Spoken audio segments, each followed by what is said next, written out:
Hello student, তোমরা যারা কালকে এইসি বাংলা অর্থাৎ কম্পালসারি বাংলা সাবজেক্টের পরীক্ষা দেবে, তোমাদের জন্য আজকের ক্লাসটা খুবই গুরুত্বপূর্ণ। আজকের ক্লাসে তোমাদের রবীন্দ্রনাথ ঠাকুরের নৈবেদ্য কাব্যগ্রন্থ থেকে যে 6টা কবিতা সিলেবাসে আছে, এই 6টা কবিতা থেকে 100টির বেশি গুরুত্বপূর্ণ এমসিকিউ প্রশ্নোত্তর নিয়ে আলোচনা করব, যেখান থেকে তোমরা অতি অবশ্যই কমন পাবে। তাহলে আজকে গুরুত্বপূর্ণ এমসিকিউ প্রশ্নোত্তরগুলো তোমরা দেখে নাও। সাধনে মুক্তি সে আমার নয়, এই কবিতা থেকে গুরুত্বপূর্ণ এমসিকিউ প্রশ্ন উত্তর নিয়ে আলোচনা করব। এবারে এখানে দেখো, এখানে প্রথম প্রশ্ন কি আছে দেখো, বৈরাগ্য সাধনে মুক্তি নৈবেদ্যর কত সংখ্যক এটা কবিতা? নৈবেদ্যর হচ্ছে 30 সংখ্যক কবিতা। একটা বিষয় বলি, এই যে আমি আজকে পিডিএফটা আলোচনা করছি, এই পিডিএফটা কিন্তু দীনবন্ধু কলেজের তৈরি করা, এই পিডিএফটা কিন্তু আমার নিজস্ব তৈরি করা পিডিএফ কিন্তু নয়। ছাত্রছাত্রীদের জন্য দীনবন্ধু কলেজ এই পিডিএফটা তৈরি করেছে এবং আমি এই পিডিএফটা আলোচনা করছি জাস্ট। এখানে তারপরের প্রশ্ন কি আছে দেখো, মুক্তি শব্দটি এখানে কোন অর্থে ব্যবহৃত হয়েছে? আত্মার মোহ মুক্তি। তারপরে দেখো, বৈরাগ্য বলতে কি বোঝানো হয়েছে? বৈরাগ্য বলতে যে কোনো মোহ থেকে মুক্তি। তারপরে দেখো, মোহমোর মুক্তিরূপে উঠিবে জ্বলিয়া কোন কবিতার অংশ? বৈরাগ্য সাধনে মুক্তি। অর্থাৎ তোমরা কবিতাগুলো একবার রিডিং দিয়ে নিতে পারো, কারণ দেখতেই পাচ্ছ যদি লাইন তুলে আসে যে কোন কবিতার অংশ, তখন কিন্তু সমস্যা এসে যাবে যদি কবিতাগুলো একবার না পড়েছো।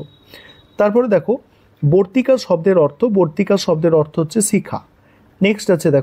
নেক্সট আছে রবীন্দ্রনাথ কিসের মাধ্যমে মুক্তির স্বাদ পেতে আগ্রহী? অসংখ্য বন্ধনের মাঝে। কি জ্বলে উঠবে মুক্তিরূপে? মোহ জ্বলে উঠবে মুক্তিরূপে। কি ফলে উঠবে ভক্তিরূপে? প্রেম ফলে উঠবে ভক্তিরূপে। তারপর দেখো, অবরিত শব্দের অর্থ কি? অবরিত শব্দের অর্থ হচ্ছে বিরামহীন। তারপরের প্রশ্ন, তোমার অমৃত ঢালি দিবে অবিরত। তোমার বলতে কার কথা বলা হয়েছে? তোমার বলতে বিশ্ববিধাতার কথা বলা হয়েছে। অমৃত বলতে কি বোঝানো হয়েছে? অমৃত বলতে সুধা বিশেষ বোঝানো হয়েছে। পরের প্রশ্ন কি আছে দেখো, মন্দির শব্দটির অর্থ হচ্ছে কি? মন্দির শব্দের অর্থ দেবালয়।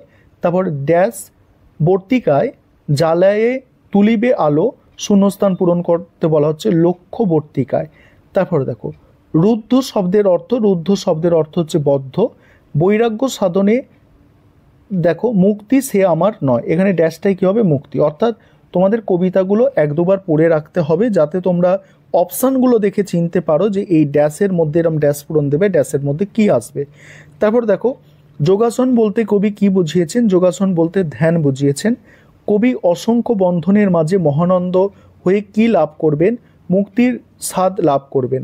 তারপরে কি আছে দেখো, মোহমোর কি রূপে জ্বলে উঠবে? মুক্তি রূপে জ্বলে উঠবে। তারপরে আছে দেখো, প্রেম মোর কি রূপে ড্যাশ রূপে জ্বলে উঠবে? আনন্দ রূপে জ্বলে উঠবে। তারপরে দেখো, মুক্তি শব্দের অর্থ কি? মুক্তি শব্দের অর্থ হচ্ছে নিষ্কৃতি। তারপরে ইন্দ্রিয় দ্বার শব্দের অর্থ কি? ইন্দ্রিয় দ্বার শব্দের অর্থ হচ্ছে দরজা। ইন্দ্রিয় দ্বার শব্দের অর্থ হচ্ছে দরজা। এখান থেকে তোমাদের 21টা প্রশ্ন ছিল। এবারে তোমরা শতাব্দীর সূর্য আজি রক্তমেঘ মাঝে এই কবিতা থেকে গুরুত্বপূর্ণ এমসিকিউ প্রশ্নোত্তরগুলো দেখে নাও। দেখো, শতাব্দীর সূর্য আজি কবিতাটি কার লেখা? রবীন্দ্রনাথ ঠাকুরের লেখা। কারণ এটা আমরা পড়ছি রবীন্দ্রনাথ ঠাকুরের নৈবেদ্য কাব্যগ্রন্থে যে কবিতাগুলো আছে, সেখান থেকে 6টা কবিতা আমাদের সিলেবাসে দেওয়া আছে। শতাব্দীর সূর্য আজি কবিতাটি কোন কাব্যগ্রন্থের অন্তর্গত? নৈবেদ্য। শতাব্দীর সূর্য আজি নৈবেদ্য কাব্যগ্রন্থের কত সংখ্যক কবিতা? 64 সংখ্যক কবিতা। আমি তোমাদের একটা ভিডিওয়ে বলেছিলাম যে সংখ্যাগুলো মনে রাখতে। শ্মশান কুকুরদের কারাকারির গীত, শ্মশান কুকুরদের সঙ্গে কাদের তুলনা করা হয়েছে? এক শ্রেণীর ইংরেজ অনুগত কবিদের। তারপর দেখো, শতাব্দীর সূর্য বলতে কি বোঝানো হয়েছে? 19বিংশ শতাব্দীর শেষ প্রহরের সূর্য। তারপরে কি আছে দেখো, হিংসার উৎসব শব্দের অর্থ কি? সাম্রাজ্যবাদী শক্তির তাণ্ডব। তারপরে দেখো, দয়াহীন সভ্যতায় নাগিনী বলতে কোন সভ্যতাকে বোঝানো হয়েছে? নাগিনী বলতে পশ্চিমী সভ্যতাকে বোঝানো হয়েছে। ভদ্রবেশে কি জেগে উঠেছে? ভদ্রবেশে বর্বরতা জেগে উঠেছে। ধর্মের কিসে ভাসতে চায়? ধর্মেরে কিসে ভাসতে চায়? বলের বন্যায় ভাসতে চায়। ভীতি জাগিয়ে কারা চিৎকার করিয়াছে? কবিদল চিৎকার করিয়াছে। কারাকারির গীত কাদের? দেখো শ্মশান কুকুরদের। তারপর দেখো স্বার্থে স্বার্থে কি বেঁধেছে? সংঘাত বেঁধেছে। লোভে লোভে কি ঘটেছে? লোভে লোভে কি ঘটেছে? লোভে লোভে সংগ্রাম ঘটেছে। তারপরে ভদ্র বেশি বর্বরতা কোথা থেকে জেগে ওঠে? পঙ্ক শয্যা থেকে জেগে ওঠে। লজ্জা সরম ত্যাগী শব্দের অর্থ হচ্ছে ত্যাগ করি। সভ্যতাকে তুলনা করা হয়েছে কার সঙ্গে? দয়াহীন নাগিনীর সঙ্গে। ভাবের দিক থেকে শতাব্দীর সূর্য আজি কোন শ্রেণীর কবিতা? মোস্ট ইম্পর্টেন্ট, কোন শ্রেণীর কবিতা? স্রোতধর্মী কবিতা। ঠিক আছে, এই ছিল এখান থেকে 17টা প্রশ্ন। এবার তোমরা স্বার্থের সমাপ্তি এই কবিতা থেকে প্রশ্ন উত্তরগুলো দেখো। এখানে প্রথম প্রশ্ন, অপঘাতে কিসের সমাপ্তি? অ্যান্সার হচ্ছে স্বার্থের। তারপরে পরিপূর্ণ স্ফীতিকে দারুণ আঘাত কি করে? এখানে দেখো, এখানে হচ্ছে অ্যান্সারটা হবে সবগুলি সঠিক, ঘ অ্যান্সার। দুর্যোগের আধার কেমন? দুর্যোগের আধার হচ্ছে কালো বর্জ্য ঝংকারিত। একের স্পর্ধারে কবু নাহি দেয়, কি নাহি দেয়? এখানে ড্যাশে হবে স্থান।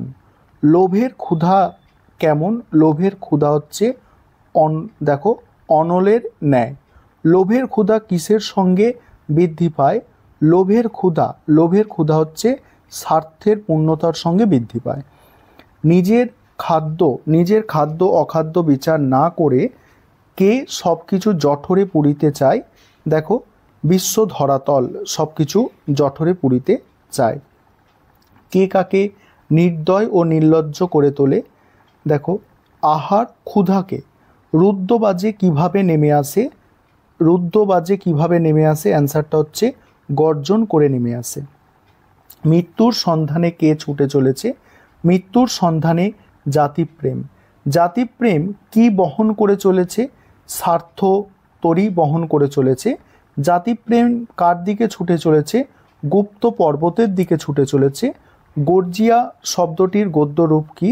গর্জিয়া শব্দটির গদ্য রূপ হচ্ছে গর্জন করে। রুদ্র শব্দটির অর্থ কি? রুদ্র শব্দের অর্থ হচ্ছে উগ্র। জঠর শব্দের অর্থ কি? জঠর শব্দের অর্থ হচ্ছে উদর।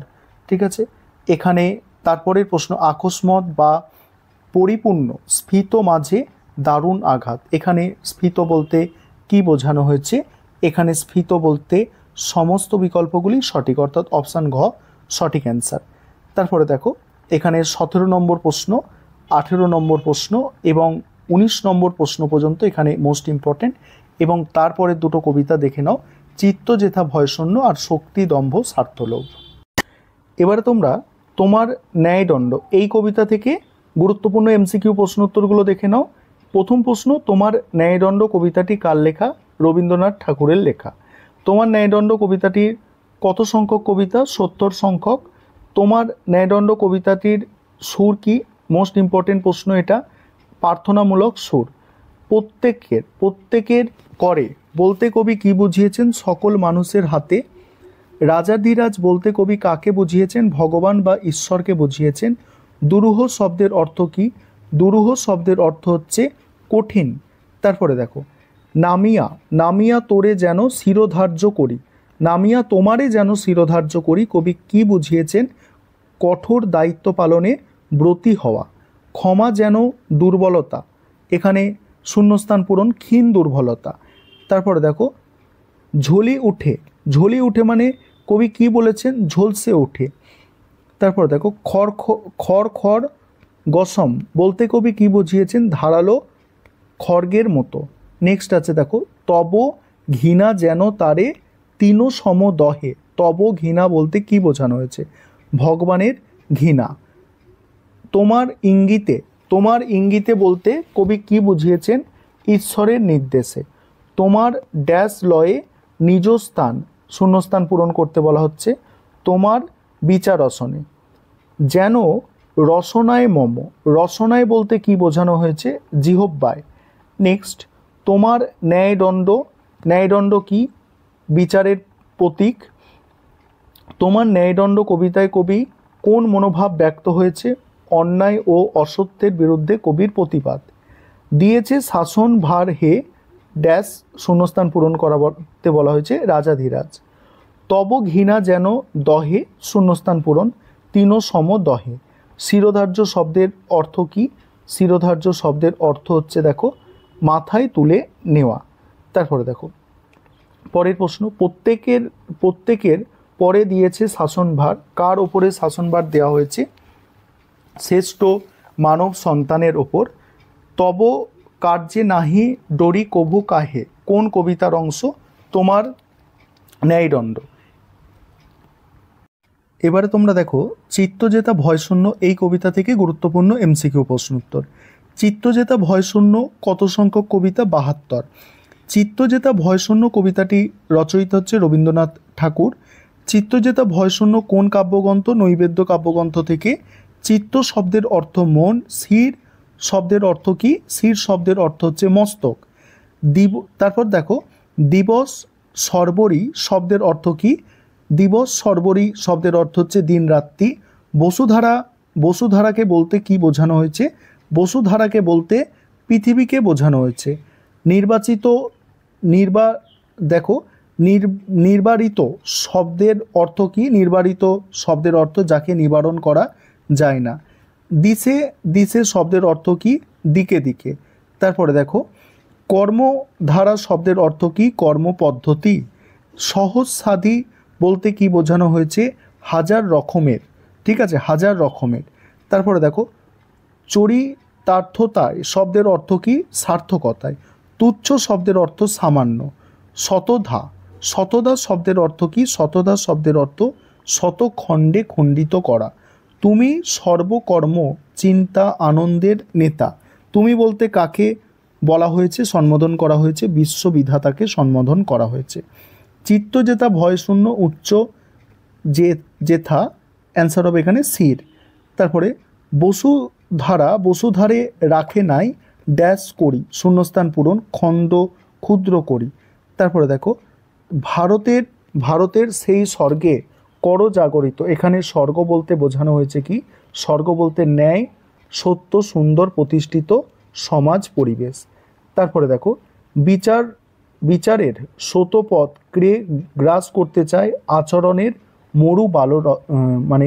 আচারের মরু বালুর রাশি। এবার পরের কবিতা দেখো শক্তিদম্ভ স্বার্থলোভ। এখান থেকে এবার প্রশ্ন উত্তরগুলো দেখো। শক্তিদম্ভ স্বার্থলোভ কবিতাটি কার লেখা? রবীন্দ্রনাথ ঠাকুর। শক্তিদম্ভ স্বার্থলোভ নৈবেদ্য কাব্যগ্রন্থ থেকে। তারপরে এখানে কত সংখ্যক দেখো, এটা কত সংখ্যক কবিতা? 92 সংখ্যক কবিতা। নেক্সট আছে দেখো শক্তিদম্ভ স্বার্থলোভ ড্যাশের মতন মারির মতন। ঠিক আছে, মারির মতো। তারপর কি আছে দেখো অবারিত ধ্যান পতিত আত্মীয় রূপে। পোষিত আত্মীয় রূপে। পোষিত শব্দের অর্থ হচ্ছে প্রবেশ করত। শক্তিদম্ভ স্বার্থলোভ কোন প্রেক্ষাপটে রচিত? এই প্রেক্ষাপটগুলো খুবই গুরুত্বপূর্ণ। কোন প্রেক্ষাপটে? পাশ্চাত্য সাম্রাজ্যবাদী শক্তির উদ্যোগ্য দম্ভ। ভুবন শব্দের দুটি প্রতিশব্দ পৃথিবী আর হচ্ছে নিখিল। কিসের প্রশান্ত সরলতা উজ্জ্বল? জ্ঞানের। ছিল তাহা ড্যাশ তপবনে। ভারতের তপবনে। জ্বরে জীবে সর্বভূতে অবারিত ধ্যান। সর্বভূতে কথার অর্থ জড় ও প্রাণসহ সমগ্র বিশ্ব। ড্যাশ ছিল সেথা স্বার্থের সমর শব্দের অর্থ হচ্ছে যুদ্ধ। তারপর দেখো শান্তিময় পল্লী যত করে ছারখার। কে ছারখার করেছে? স্বার্থলোভের স্পর্শবিষ। এক সময়ে কোথাকার প্রশান্ত সরলতা বিরাজমান ছিল? এক সময় কোথাকার প্রশান্ত সরলতা বিরাজমান ছিল? তপবনের তলে। আড়ম্বর এলো কার পরিবর্তে? তৃপ্তির পরিবর্তে এলো আড়ম্বর। পরিব্যাপ্তি করি দিল উদার কল্যাণ। কে উদার কল্যাণের পরিব্যাপ্ত করত? বস্তু ভারহীন মন। সিংহ যাহা রসসিক্ত বলতে বোঝানো হয়েছে প্রশান্ত সরলতা। বস্তু ভারহীন মন বলতে কি বোঝানো হয়েছে? মানবিক চেতনা বৃদ্ধি মন। তৃপ্তির পরিবর্তে এলো আড়ম্বর। চিত্ত যেথা ছিল সেটা এলো, কি চিত্ত যেথা ছিল সেটা এলো, দেখো দ্রব্য রাশি। তোমাদের এই প্রত্যেকটা কবিতা থেকে প্রশ্ন উত্তর আলোচনা করলাম। আর এগুলো আবারও তোমাদের বলছি যে এগুলো কিন্তু আমার তৈরি করা নয়, এগুলো দীনবন্ধু কলেজ থেকে তৈরি করা হয়েছে, সেগুলো আজকে তোমাদের সঙ্গে আলোচনা করা হলো। এর আগে আমার যে মেটেরিয়াল তৈরি করা সেই মেটেরিয়ালও আলোচনা করেছি।